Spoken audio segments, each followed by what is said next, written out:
At the last official sort of count, 35,000 plus denominations and growing.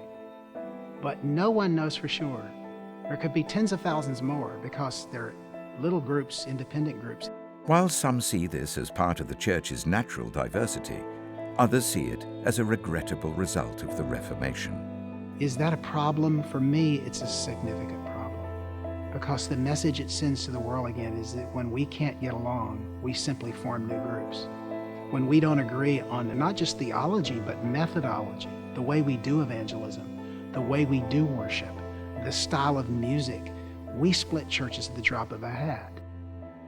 Interestingly, none of the reformers looked on what they had done as a success in getting at what they were after.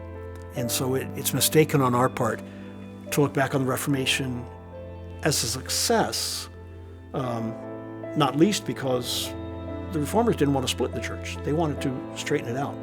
And now we have multiplied thousands of denominations by our day. So did the Reformation go too far?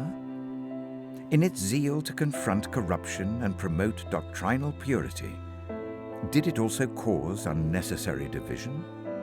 I was at a national workshop on Christian unity, and one of our speakers is a very esteemed Jewish New Testament scholar, not a Christian, a Jewish woman professor at Vanderbilt named Amy Jill Levine.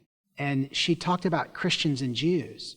And she said, you know, it's nice to speak at the National Workshop on Christian Unity, she said, because you folks really don't know much about unity.